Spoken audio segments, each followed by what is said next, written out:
Dans une interview accordée à nos confrères du magazine Elle est parue le jeudi 31 août 2023, l'humoriste Panayoti Pasco s'est livré comme jamais.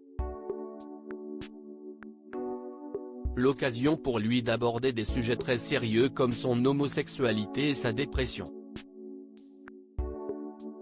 Malgré qu'il soit humoriste et qu'il aime passer son temps à faire rire les gens, Panayoti Pasco cache des fêlures très profondes. Découvert en 2015 alors qu'il était chroniqueur pour Le Petit Journal, le Beaubrun, alors âgé de 17 ans, s'est très rapidement imposé comme un humoriste de choix dans la nouvelle génération. Il suit alors Yann Barthès dans Quotidien mais quitte l'émission au bout d'un an seulement. Aujourd'hui, il se sent néanmoins prêt à évoquer sa part d'ombre dans les médias et a d'ailleurs écrit un livre intitulé La prochaine fois que tu mordras la poussière, paru en août 2023.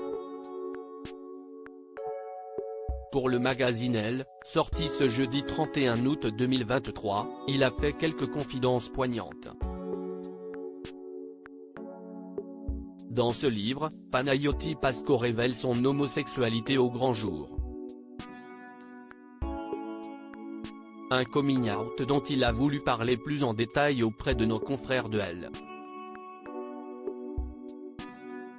J'ai mis longtemps à comprendre que j'aimais les garçons, et encore plus à l'accepter. J'ai toujours eu peur d'embrasser les filles, j'étais mal à l'aise.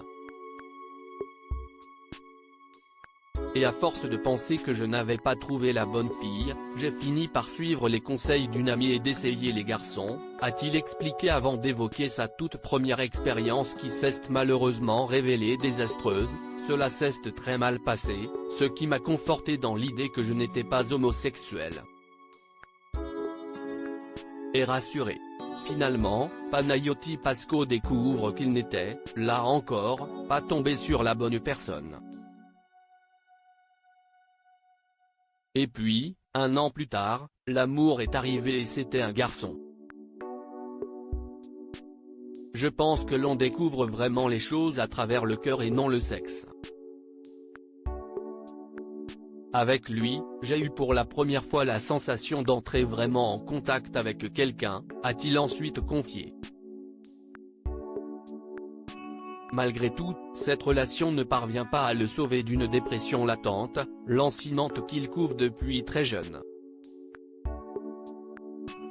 S'il va aujourd'hui un peu mieux, il lui arrive encore de penser qu'il n'a pas le droit au bonheur. Lorsqu'il rencontre enfin une personne qu'il aime, il estime alors ne pas la mériter. Je suis très pessimiste. Et quand j'ai enfin rencontré le bonheur, je me suis tout de suite dit qu'il me quitterait le premier. Mais j'ai quand même décidé de vivre cette histoire, a-t-il conclu sans en dire plus. Mystère donc sur cette personne qui, lui, fait du bien.